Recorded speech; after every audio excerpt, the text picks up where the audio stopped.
My brothers and sisters, there are moments when our minds just won't stop. We replay conversations, imagine worst case scenarios, and try to figure out every detail of the future. We lose sleep, we lose peace. And then we wonder why our hearts feel so heavy. Let me remind you of something. You were never designed to carry the weight of the world on your shoulders.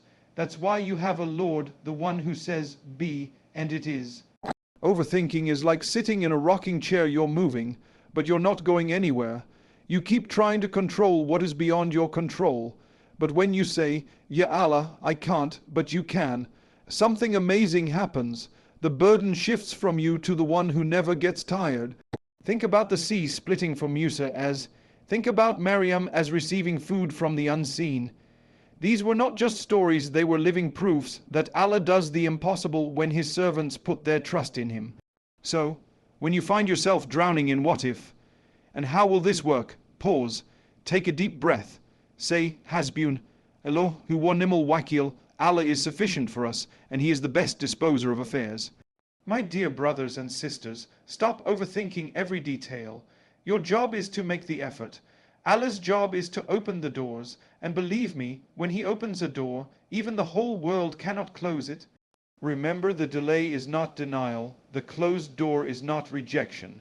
Sometimes Allah hides things from you because He knows it's not the right time, and when the time comes, you will look back and smile, thinking, why did I ever worry? So tonight, before you sleep, put your problems in Allah's hands. Wake up tomorrow with hope, because the one who kept you alive while you slept is the same one who can do the impossible for you while you wait. Overthinking is one of the most silent but powerful struggles many of us face. It doesn't scream at you. It doesn't show up in obvious ways like an illness you can see on a scan or an injury you can point to. It works quietly in the background, slowly eating away at your peace, your energy, and even your ability to enjoy life. It's the kind of battle that happens inside your own head, and that's why it can be so exhausting. You're fighting an opponent that never seems to sleep. You go to bed thinking about that situation, and you wake up with the same thoughts waiting for you. You're replaying what happened yesterday, imagining what could go wrong tomorrow, and somewhere in between, you lose the joy of today. This constant overthinking often comes from a place of fear. Fear of making the wrong decision, fear of loss, fear of being hurt, fear of not being enough. We feel like if we think long enough, if we calculate every possible scenario, we can somehow prevent pain or guarantee success. But life doesn't work like that. No matter how much you think, you cannot control every outcome. And the more you try to, the more powerless you feel, because you're reaching for something only Allah has complete control. Overthinking doesn't just take your mental energy, it affects your heart. When your thoughts keep looping, your heart becomes restless. You find it hard to pray with focus. You find it difficult to feel gratitude. You find your trust in Allah starting to weaken, not because you don't believe in Him, but because your mind is too loud to hear the calm reassurance of faith. It's like static noise on a radio. The message is there, but you can't hear it clearly. Overthinking fills that space with what if and how will I, until you forget to say, Ya Allah, you know. It also has a way of magnifying problems. Something small that could be dealt with in a simple way suddenly feels 10 times heavier because you've played out every possible negative outcome in your head. You start seeing dangers that may never happen, obstacles that may never appear, and pain that might never come. And the truth is, most of the things we worry about don't actually happen. But while they exist in our thoughts, they steal from our peace as if they are real. What makes overthinking so tricky is that it often disguises itself as being prepared or responsible. You tell yourself you're just being cautious, you're just weighing your options, but there's a difference between healthy planning and endless worrying. Healthy planning means you take the steps you can and then let go. Overthinking means you keep holding on even after you've done all you can. You replay, you revisit, you rehearse, and that's when it starts to hurt you more than it helps you. When you live in a state of constant overthinking, you also miss out on the present moment. You're there physically, but mentally you're somewhere else entirely. You could be sitting with your family, but your mind is at work. You could be praying, but your thoughts are on your bills. You could be walking outside on a beautiful day, but you're trapped inside the prison of what if this happens. Life is passing, but you're not truly living it. And that's one of the greatest losses, because each moment you miss is a moment you'll never get back. In Islam, the heart and mind are not meant to be in a constant state of unrest. Allah tells us in the Quran that indeed, in the remembrance of Allah do hearts find rest. This means that the heart can find stillness, but only when it remembers its true anchor. Overthinking happens when we anchor ourselves to our own limited abilities instead of the unlimited power of Allah.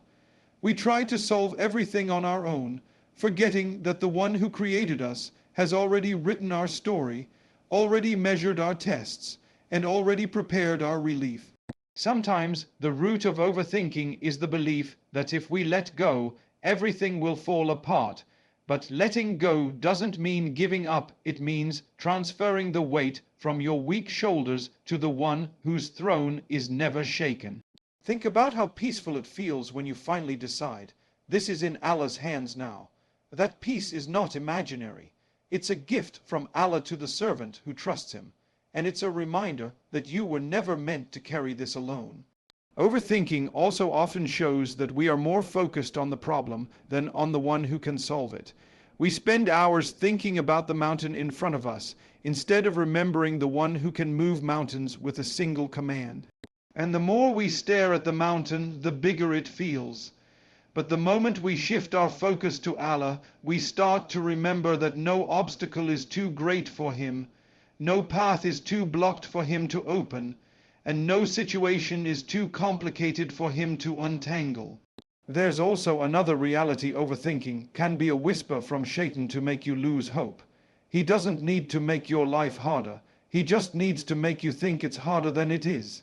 He whispers doubts, magnifies fears, and feeds your imagination with worst-case scenarios until you feel trapped. And when you feel trapped, you start to forget that you have a Lord who hears you even when you whisper, who answers you even before you finish your dua, and who has been taking care of you from the moment you were placed in your mother's womb. The truth is, overthinking won't add a single minute to your life, and it won't make things happen any faster, but it will rob you of your present peace, weaken your faith, and exhaust your heart. The moment you recognize it for what it is, a silent struggle of the soul, you can start replacing those loops of fear with loops of remembrance. Instead of saying, what if it goes wrong? Say, what if Allah blesses it beyond my imagination? Instead of replaying the pain, replay the promises of Allah in your mind. Because the more you feed your heart with trust, the less room there is for overthinking to grow.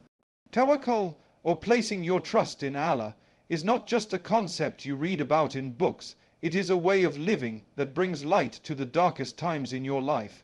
It is the shift from carrying everything on your own shoulders to handing it over to the one whose power knows no limits. Trusting Allah does not mean sitting back and doing nothing. It means you put in your best effort, you tie your camel as the Prophet taught us, and then you release the outcome to the one who controls it. This act of letting go is not weakness, it is the strongest thing a believer can do, because it takes courage to say, I have done all I can, and now I leave it to Allah. Many people misunderstand tawakkul as simply waiting for miracles without taking action, but Islam teaches us that action and trust go hand in hand. You cannot plant a seed and then leave it in the dark, unwatered, and expect it to grow. You plant it, water it, protect it, and then you wait. You cannot make it sprout, that is in Allah's control, but you have done what you can to prepare the ground. Tawakkul is that waiting period where you no longer stress about the result, because you know you've done your part and the rest belongs to your Creator.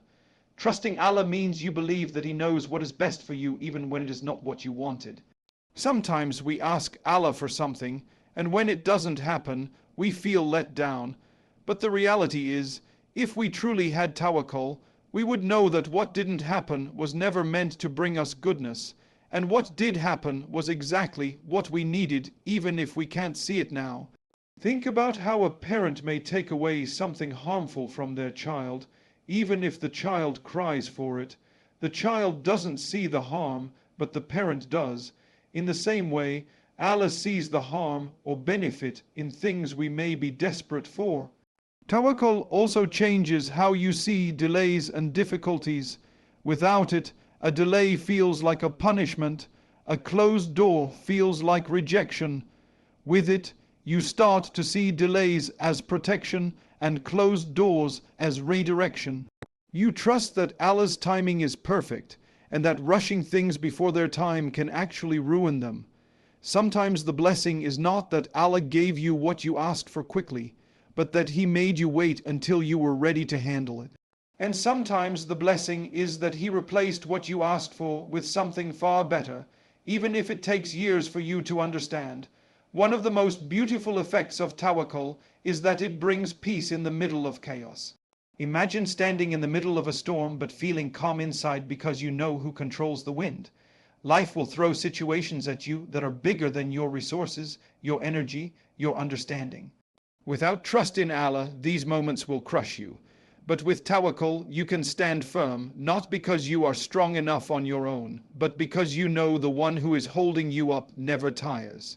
This is why the hearts of those who trust Allah are so unshakable. They are not anchored to circumstances.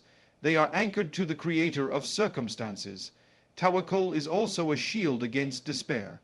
When you truly trust Allah, you stop measuring your worth by your achievements, your wealth, or the opinions of people. You know that whatever comes your way has already been written for you, and whatever misses you was never meant for you. This frees you from the endless cycle of comparing yourself to others or feeling like you've failed because life didn't go according to your plan. Your plan is limited, but Allah's plan is flawless. Tawakkul reminds you that success is not always about getting what you want. Sometimes it's about being protected from what you thought you wanted. To develop this level of trust, you have to remember your own history with Allah. Think back to the times when you were in difficulty and thought you wouldn't make it, yet here you are today. Think of the countless moments when things seemed impossible, but a way was opened for you from where you never expected. These are not coincidences. They are signs that the one who took care of you yesterday is the same one who will take care of you today and tomorrow. The more you reflect on this, the stronger your tawakkul becomes. Trust in Allah also means you believe His promises without doubting them. When He says in the Quran that He is with the patient, you act with patience even if the world tells you to give up. When He says He is the provider, you stop worrying about the source of your risk and focus on doing what is right. When He says He answers the call of the caller, you keep making dua even when the answer hasn't come yet. Tawakkul is not just a feeling. It is a decision to act in line with Allah's promises, even when your situation tries to convince you otherwise. There's something incredibly freeing about living with tawakkul.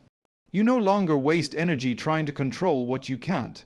You stop tying your happiness to specific outcomes. You stop panicking when things don't go your way. Instead, you live with the quiet confidence that whatever comes is from Allah, and whatever goes is by His wisdom. And in this way, tawakkul doesn't just help you survive life's storms, it allows you to walk through them with dignity, faith and hope. Because you know that as long as you're holding on to Allah, you're never truly lost. Allah's power is beyond the limits of human imagination. When we say that He can do anything, it is not just a comforting phrase to make us feel better in difficult times. It is a reality that has been shown again and again throughout history, in the lives of the prophets, and in our own lives if we take the time to notice. We often measure possibilities by our own abilities. If we cannot see a way out, we think there is no way out. If the problem is too big for us, we assume it is impossible. But Allah is not bound by our limitations. His power is not restricted by the rules of nature, the opinions of people, or the logic of the human mind.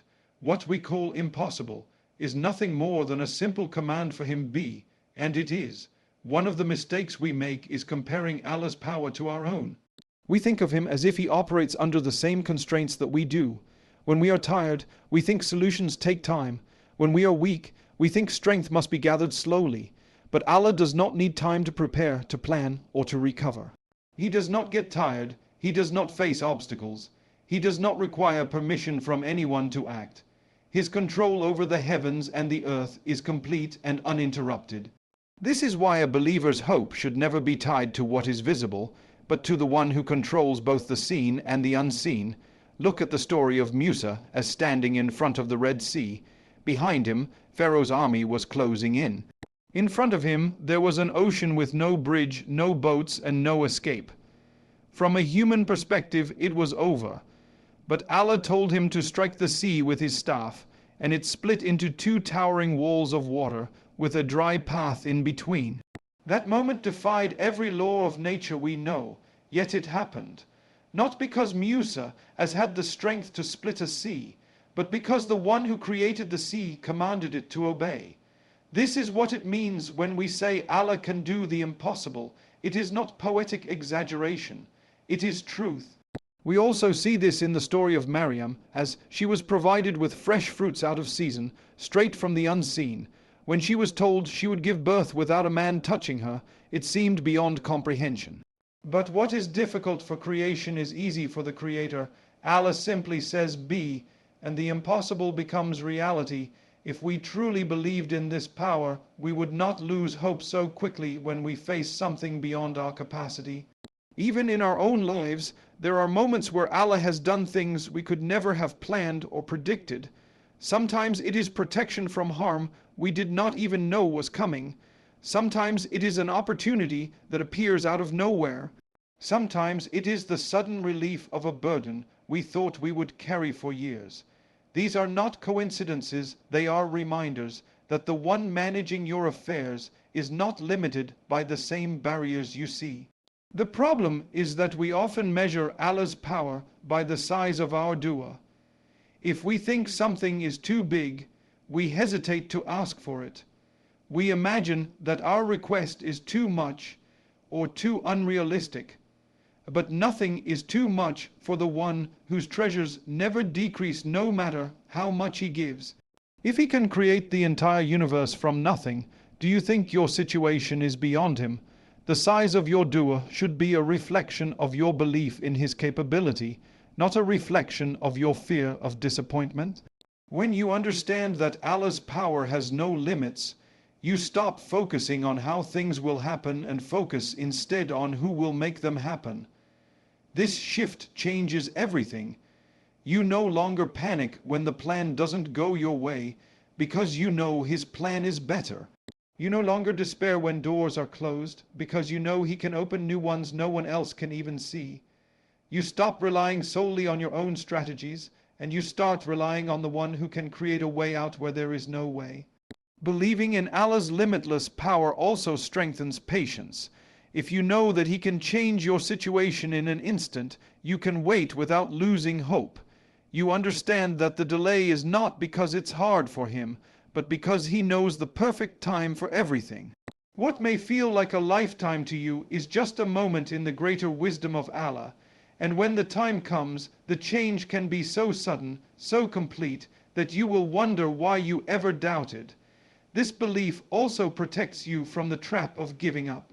Sometimes people abandon their hopes too early because they cannot see a path forward. But if you truly know Allah's power, you realize that he does not need a path to exist before he helps you. He can create it instantly. When you understand this, your duas become bolder, your heart becomes steadier, and your actions become more consistent, because you are no longer operating from fear, but from faith. Every time you read about the miracles in the Quran, remember that they are not ancient stories with no connection to your life. They are reminders that the same Allah who parted seas, cooled fires, and raised the dead is the one you are calling upon today. He has not lost any of his power. The laws of the universe are still under his command, and if he can do the impossible for his servants in the past, he can do it for you too in ways you cannot imagine. This is why despair has no place in the heart of a believer who truly knows their Lord.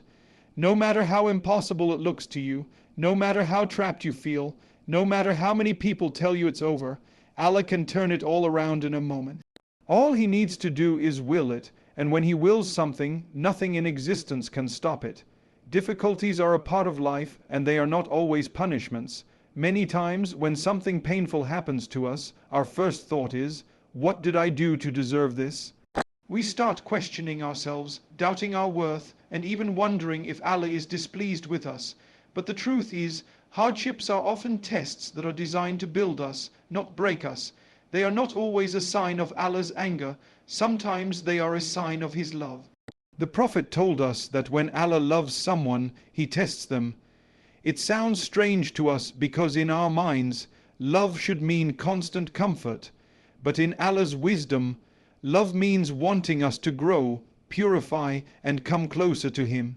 When you go through hardship, it's easy to feel singled out, but difficulties have touched the lives of the best people who ever lived. Look at the prophets, every single one of them faced trials that would have crushed ordinary people. Noah as preached for 950 years with only a few followers, Ibrahim as was thrown into a fire for his faith, Musa as was chased by one of the most powerful tyrants in history, Yusuf as was betrayed by his own brothers and imprisoned for something he did not do. And our beloved Prophet Muhammad lost his parents, his children, and faced years of persecution. If hardships were punishments, would Allah have allowed them for His most beloved servants? Clearly not. Instead, these trials were part of their path to greatness, shaping them into the examples we follow today. When difficulties come, they strip away the illusions we carry. We realize how powerless we really are, and that can feel frightening at first. But this is one of the greatest blessings of a trial. It pushes us back to the one who has all the power. In moments of ease, it's easy to rely on ourselves, to think that our plans, our skills, and our resources are enough. But when those are taken away, we remember that it was never us in control to begin with. Hardships remind us of our dependence on Allah, and that dependence is not weakness, it is the strongest state a believer can be in.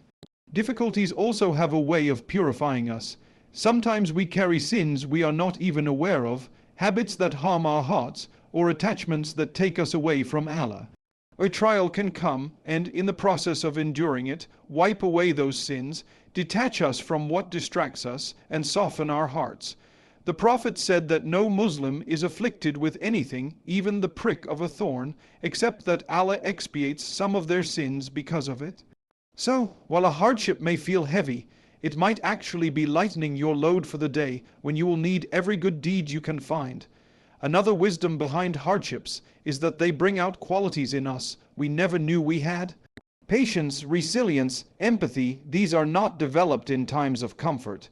You cannot truly learn patience without something that forces you to wait.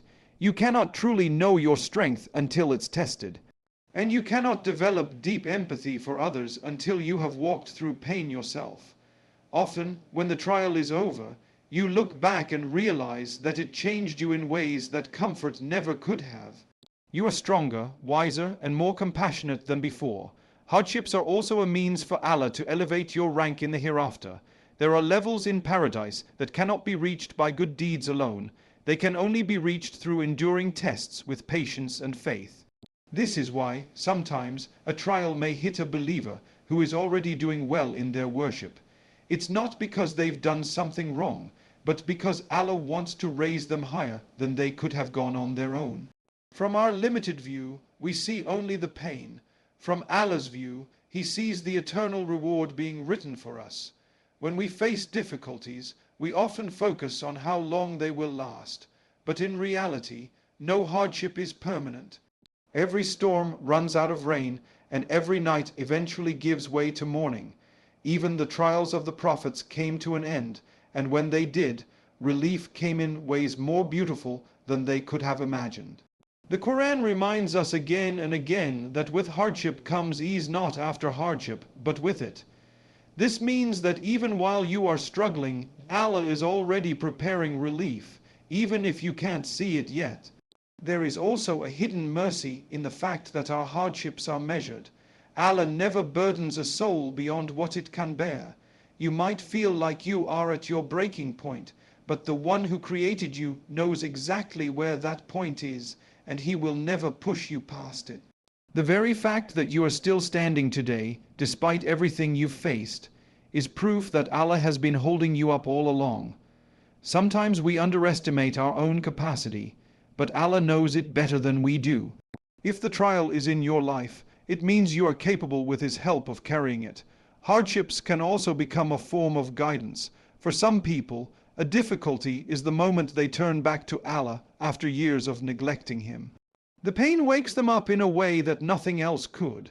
It humbles them, makes them reevaluate their priorities, and sets them on a path that leads to a better life in this world and the next. In this way, what felt like a disaster may actually be the greatest turning point of a person's life. When you start to see hardships through this lens, they lose some of their power to crush you. They are still painful, yes, but they no longer feel meaningless. You begin to understand that they are part of a bigger story, one written by the one who loves you more than you love yourself. You may not see the wisdom now, but one day you will, and when that day comes, you will thank Allah for the very thing you once begged Him to remove. Worrying about tomorrow steals the peace of today. It's like living two lives at once, the one you're actually in and the one you've imagined in your head. The problem is, the imagined one often feels heavier than the real one because it's filled with fears, what-ifs, and worst case scenarios that haven't even happened. You could be sitting in a moment where nothing is actually wrong, but your mind is far ahead, wandering into days and events that may never come. And in doing so, you lose the ability to fully live the moment Allah has placed you in right now. The truth is, tomorrow doesn't exist yet. It's only a possibility, and only Allah knows if you will even see it. But your heart and mind can get so tangled in future worries that you forget the blessings right in front of you. You might be healthy, but you're worried about illness. You might have food on your table today, but you're stressed about whether you'll have it in a year. You might have peace right now, but you've already started imagining problems that haven't even been written for you. This is one of the tricks of Shaitan, to make you so afraid of the future that you fail to be grateful for the present. When you allow worry about tomorrow to dominate your thoughts, you carry a burden that doesn't belong to you yet. It's like picking up a suitcase for a trip you haven't even taken. And because you're carrying tomorrow's load today, today feels heavier than it needs to. The Prophet taught us to take life one day at a time. He encouraged us not to wish for hardship or call for death out of despair, but to live in the moment, to ask Allah for goodness in the day we're in, and to trust Him with the days ahead. This doesn't mean we ignore planning. Islam teaches us to prepare and take precautions, but there's a difference between responsible planning and constant, draining worry. Planning is active, worry is passive. Planning makes you take steps today to make tomorrow better. Worry paralyzes you so much that you lose energy to take any steps at all. Planning uses today's time and strength wisely. Worry wastes both because it focuses on what you can't control. And no matter how much you think about tomorrow, you will never be able to control it completely. That belongs only to Allah. Another harm of worrying about tomorrow is that it blinds you to the good that is already in your life. Allah is giving you gifts in this very moment: the air you breathe, the safety you enjoy, the people you love, the food you eat. But if your eyes are fixed on what might go wrong tomorrow, you miss the sweetness of these blessings today. Gratitude becomes harder, and ingratitude opens the door to more anxiety. It's no wonder the Quran connects gratitude with peace of heart. A grateful person focuses on what they have, not on what they might lose. Worrying about tomorrow can also weaken your relationship with Allah. How? Because excessive worry often comes from forgetting His promises. He has promised to provide. He has promised to be with the patient. He has promised that after hardship comes ease. When you truly hold on to these promises, your fear of tomorrow decreases, because you know that no matter what happens, Allah's care for you will not change. But when you focus more on the uncertainty of tomorrow than on the certainty of Allah's mercy, your heart naturally feels unsettled. There is wisdom in the way Allah designed life to be revealed to us one moment at a time. Imagine if you could see your entire future in detail: the joys, the losses, the moments of heartbreak, and the moments of success.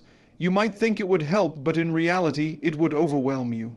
You would be crushed by the weight of knowing everything in advance, and you would lose the beauty of discovering life as it unfolds. Allah, in His mercy, gives you today's portion and asks you to trust Him with the rest. That trust is part of Tawakkul, to live fully in the moment you've been given and leave tomorrow to the one who owns it. Even when tomorrow brings challenges, you will be given the strength to face them when they come, not before. Many people spend years fearing something, only to find that when it finally happens, they were able to handle it far better than they expected. That is because Allah sends strength and patience in the moment of need, not in advance. When you worry too much about tomorrow, you are trying to live tomorrow's challenges without tomorrow's strength, and that will always feel impossible. It's also worth remembering that the future you're so worried about might actually be better than you think. We often imagine the worst, but Allah may have written something far more beautiful. He is capable of bringing goodness from directions you never anticipated. He can change circumstances in an instant. Just as the darkness of night always gives way to the morning, your future might hold blessings you would never have dared to dream about. But if you spend a day lost in fear, you rob yourself of the peace and hope that should be fueling you. The Prophet once said, if you rely upon Allah with the reliance He is due, He will provide for you as He provides for the birds they leave in the morning hungry and return in the evening full. Birds don't sit in their nests all day worrying about where the food will come from tomorrow. They do what they can in the moment and leave the rest to Allah. That is the balance a believer is called to: effort in the present, trust for the future. Every day is a gift, and each gift is meant to be opened fully. When you worry about tomorrow, you leave today's gift unopened. You miss the joy that could have been yours right now. The Quran reminds us that the life of this world is fleeting. Every breath you take is one step closer to your meeting with Allah. You cannot afford to waste those breaths on moments that haven't even come. Live today with presence, gratitude, and trust, and let Allah take care of tomorrow, just as He has taken care of every yesterday you've ever lived. Dua is one of the greatest gifts Allah has given to the believer. It is not just a ritual we perform when we are desperate, it is a direct line to the one who controls everything in existence. When worry fills your mind and overthinking starts to consume you, Dua transforms that anxiety into action. Instead of sitting in silence with your fears, you turn them into words and place them before Allah, knowing He hears every syllable, every whisper, and even the unspoken thoughts in your heart. That moment of turning to Him is not small, it is a declaration that you believe He can do what no one else can. When a believer makes dua, they are not just expressing a wish. They are acknowledging that they have limits, that there are things they cannot fix, control, or even understand, and that Allah is the one who can. This surrender is not defeat, it is empowerment, because once you hand something over to Allah, you are no longer carrying it alone. You may still feel the weight of the test, but you also feel the strength that comes from knowing the King of the heavens and the earth is taking care of your matter. Dua is also a form of worship. The Prophet said that dua is the essence of worship because it combines so many elements: humility, hope, fear, and love for Allah. When you make dua, you are humbling yourself before Him, admitting that you need His help. You are expressing hope in His mercy, fear of being left without His support, and love for the one who has always been there for you. In that moment, it is not about whether your situation changes instantly. It is about the fact that your heart is connected to the one who never leaves His servant empty-handed. Sometimes, people hesitate to make dua for big things because they think they are asking for too much. But nothing is too much for Allah. He can grant every person on earth what they ask for without decreasing His treasures by even the size of a drop from the ocean. The problem is not that we ask for too much, it is that we expect too little. We place limits on what Allah can do, not with our words, but with the smallness of our requests. The Quran is filled with stories of people making what seemed like impossible du'as: Zachariah as asking for a child in old age, Musa as asking for protection from Pharaoh, Job as asking for relief after years of illness, and Allah answered them in ways beyond human imagination. Dua also changes you even before it changes your situation. When you make dua consistently, your heart softens, your trust in Allah deepens, and your perspective shifts. You start to see challenges as opportunities to get closer to Him, because every difficulty becomes a reason to call upon Him more. Even if the exact thing you asked for does not happen right away, you are still rewarded for every dua you make, and Allah may give you something better, either in this life or the next. Sometimes the answer is immediate, sometimes it is delayed, and sometimes it comes in a form you never expected, but it always comes. One of the most comforting things about dua is that it is never wasted. Even if you feel like you have been making the same dua for months or years without seeing a change, know that every word has been recorded, every tear has been seen, and every time you raised your hands, Allah was aware. He may be delaying the answer because the timing is not right, or because what you are asking for is not truly good for you, or because He wants to give you something far greater than you imagined. Trusting this process takes patience, but it also brings peace, because you know that your dua is safe with Him. Dua is also a weapon for the believer. The Prophet described it as more powerful than any physical force because it calls upon the one who has control over all causes. You can be in the most hopeless situation, surrounded by obstacles, and dua can cut through all of it. There are countless stories of people whose lives turned around after a sincere dua, jobs found, illnesses cured, relationships restored, doors opened from places they never even thought to knock. That is the power of asking the one who can say be, and it is. When worry and overthinking take over, dua brings clarity. It shifts your focus from the problem to the problem solver. It reminds you that you don't need to have all the answers because you know the one who does. It replaces helplessness with action, because even if you cannot change your circumstances physically, you can change them spiritually by calling on Allah. And in that moment, you are no longer just a passive victim of your thoughts, you are an active believer who is taking their concerns to the highest court. Dua also connects you to Allah in a deeply personal way. It is not restricted to certain times or places. You can make dua in sujud, while driving, while lying in bed, or even silently in your heart in the middle of a crowd. You don't have to have perfect words, you just have to speak from sincerity. Sometimes the simplest dua, whispered with true need, is more beloved to Allah than the most eloquent speech. It is not about impressing anyone, it is about expressing your need to the one who already knows it. In the end, dua is not just about changing what is outside of you, it is about transforming what is inside you. It builds patience, increases faith, and teaches you to rely on Allah in every situation, not just in moments of desperation.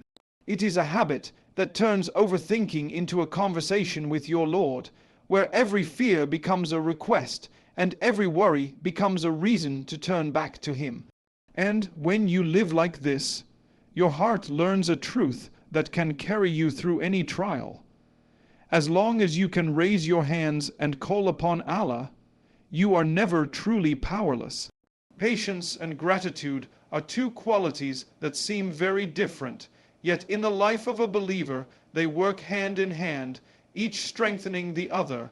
Patience is what carries you through the moments of difficulty, and gratitude is what keeps you grounded in the moments of ease. Together they form a balanced heart, one that can endure storms without breaking, and can enjoy blessings without becoming arrogant. Allah mentions both patience and gratitude repeatedly in the Quran, not as optional traits for those who feel like being extra virtuous, but as essential tools for anyone who wants to live with peace and faith. Patience is not simply waiting for a hardship to end, it is the ability to remain steady in your faith, to keep doing what pleases Allah and avoiding what displeases Him, even when everything in you feels tired. It is holding on to the rope of Allah when your hands are trembling and your heart is heavy. There are different forms of patience: patience in obeying Allah, patience in avoiding sin, and patience in facing tests. Each one requires a level of trust in Allah's wisdom, because without that trust, patience feels like being trapped. With that trust, patience feels like being anchored. You may still feel the waves of the storm, but you know you won't be swept away. Gratitude, on the other hand, is the recognition of blessings and the conscious act of acknowledging them.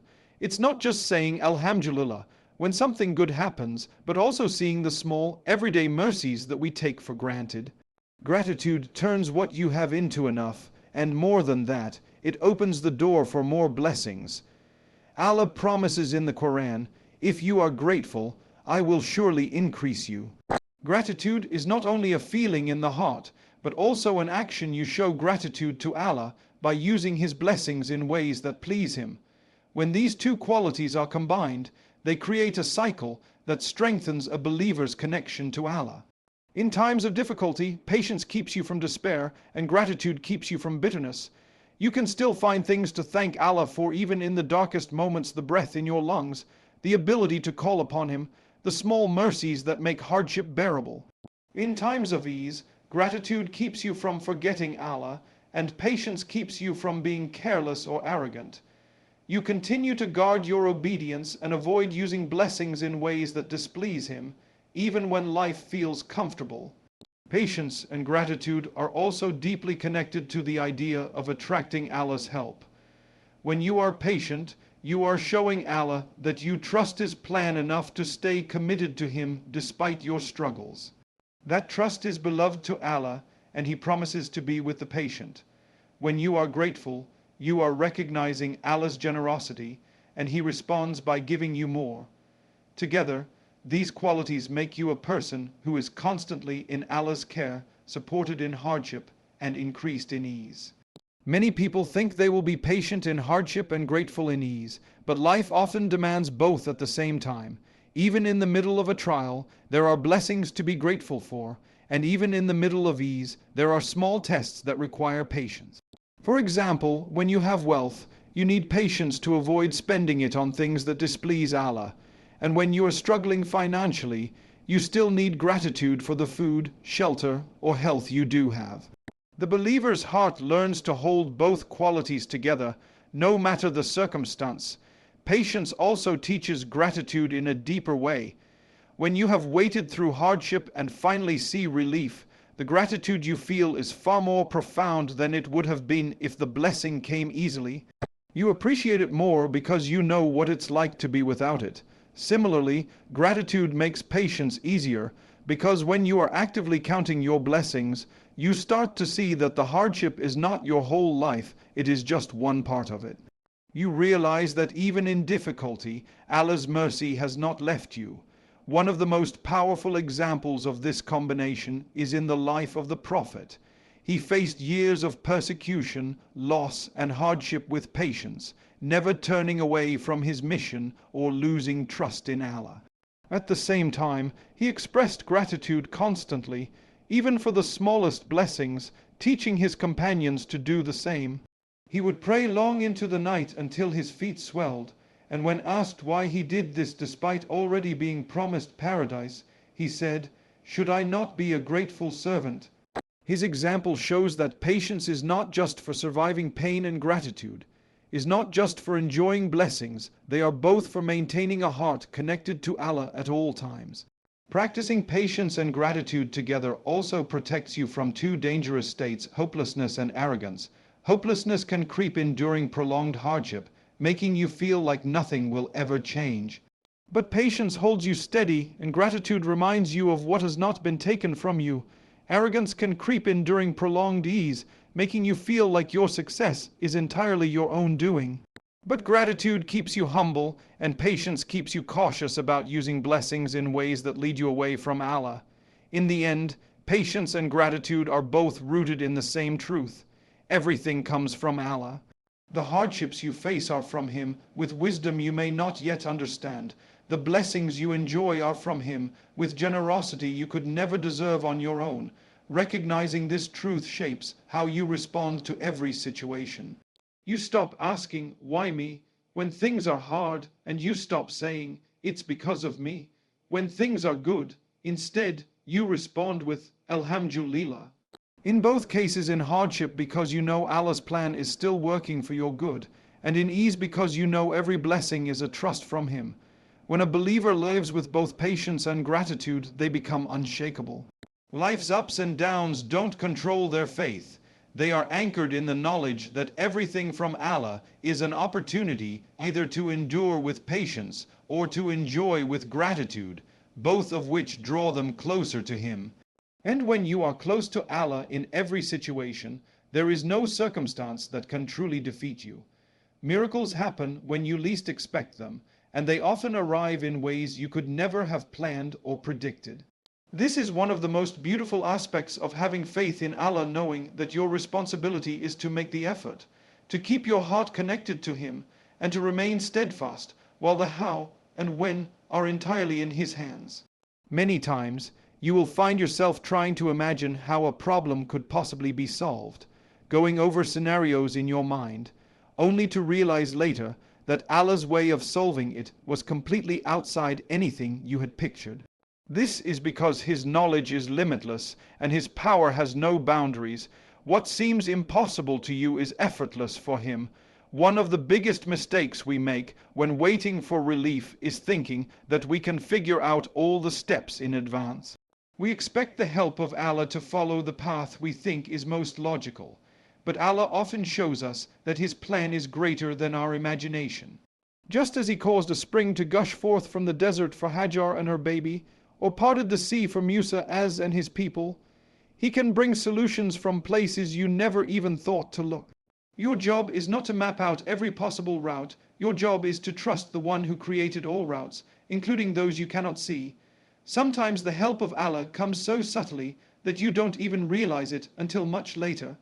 A small decision, a meeting with someone by chance, a delay that seemed frustrating at the time, all of it can be part of a chain that leads to something you had been praying for. Other times it comes suddenly and dramatically, turning your situation around in a way that leaves no doubt it was from Him. In both cases, the message is the same: keep your faith alive, because Allah's ability to deliver you is never limited by the circumstances.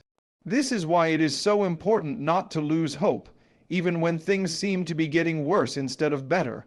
The Quran reminds us that Allah can bring life to the dead earth after rain, and He can do the same with your situation.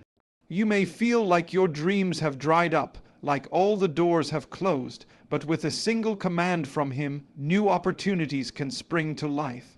This is why the believer always balances patience with optimism, not a naive optimism that denies reality, but a deep, unshakable belief that Allah's help is always near, even if you cannot yet see it. There is also wisdom in why miracles often come when we least expect them. If we knew exactly when and how relief was coming, we would not need to rely on faith in the same way. We might even start to rely more on the plan than on the planner. By keeping the details hidden, Allah invites us to keep turning to Him, to keep making dua, and to keep putting our trust in Him.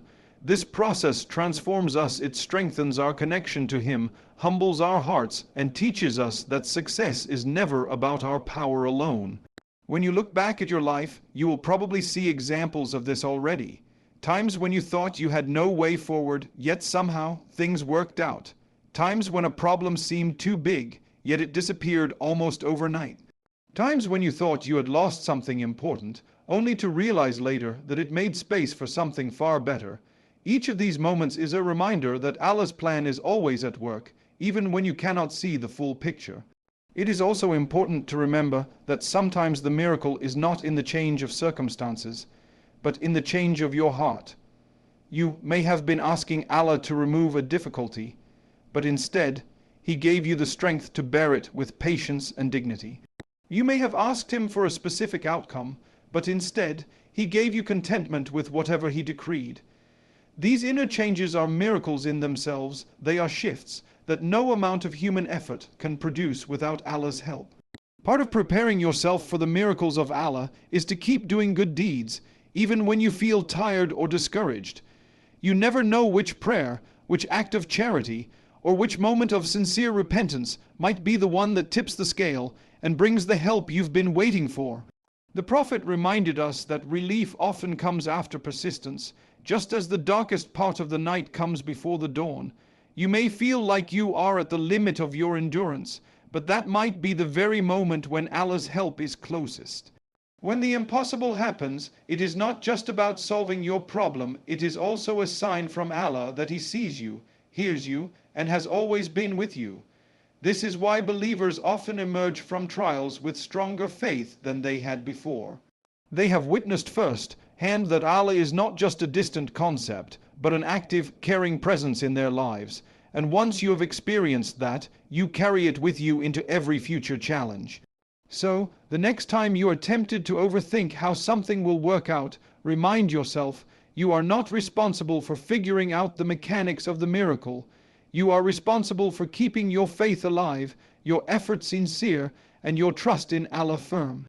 He can bring ease from the most unexpected sources, in the most unexpected ways, at the most unexpected times. And when it happens, you will know without a doubt that it was from Him, and you will realize that the wait, the patience, and the prayers were all part of the blessing. Ameen.